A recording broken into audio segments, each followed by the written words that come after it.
Brigitte Lahaie, Sud Radio, le Love Conseil. Alors Philippe Bruneau, David nous a déjà donné le premier de mon Love Conseil. Hein, mais moi j'aimerais bien connaître les autres qui est juste, oui, mais vous en avez peut-être d'autres. C'est justement d'envoyer un petit SMS de temps en temps, par exemple rien que pour faire un compliment. Ça a l'air bête, mais regardez, vous passez la soirée avec votre cher et tendre, et le lendemain, vous lui envoyez un SMS en lui disant « Mais hier soir, qu'est-ce que tu étais jolie !» c'est un petit truc, mais je vous assure que ça rapporte gros. Bien sûr. Ça rapporte gros.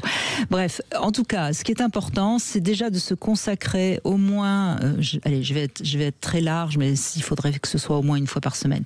Mais on va dire au moins une fois par mois, un moment en couple, c'est-à-dire tous les deux, sans des amis, sans les enfants, sans la famille, pour juste recimenter les amants.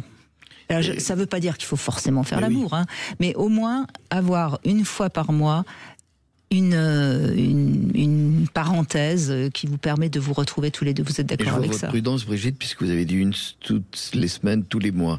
Oui, parce que beaucoup de couples n'y arrivent même pas. C'est fondamental.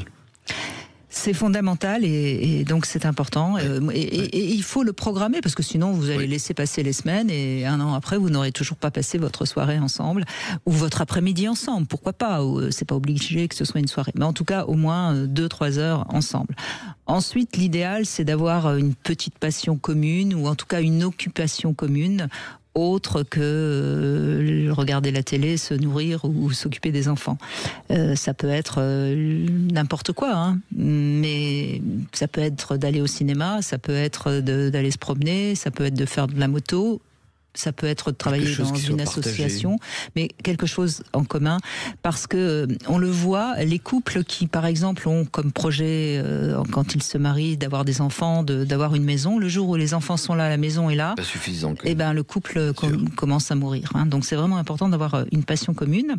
Ensuite, moi j'aime bien l'idée de revivre de temps en temps ces souvenirs communs. Par exemple, de repartir faire un week-end là où vous vous êtes rencontrés. C'est une sorte de pèlerinage qui marche bien. Alors vous pouvez aussi regarder des photos de votre propre histoire. Et puis, bien sûr, ça paraît bête, mais pensez à vous dire bonjour et bonsoir tous les jours. Parce que sincèrement, quand vous en avez un des deux qui rentre et que vous faites partie des meubles et qui vous dit même pas bonjour ou bonsoir, vous avez quand même toutes les chances que petit à petit le couple se délite. Ah oui. Voilà, et puis bien sûr respecter le jardin secret de l'autre et puis avoir un minimum d'intimité. Si on fait tout ça, normalement le couple doit durer. Ça fait beaucoup, peut-être. Moi j'insiste sur ce que vous venez de dire là, par exemple, se dire bonjour ou bonsoir tous les jours.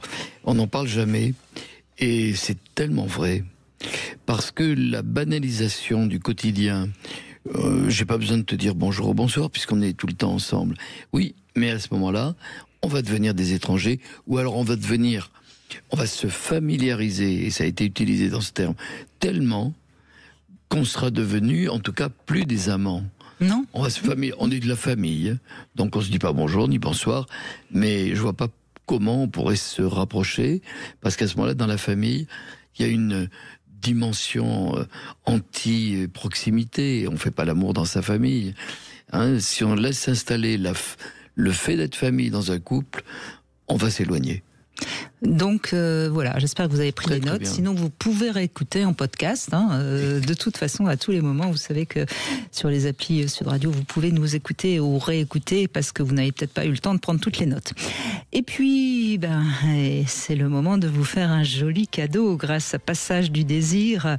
Vous pouvez gagner ce pack de 5 jouets, dont des accessoires Passage du Désir. Et vous commencez à connaître un peu le principe. Vous envoyez un SMS, vous envoyez Brigitte au 7 20 18.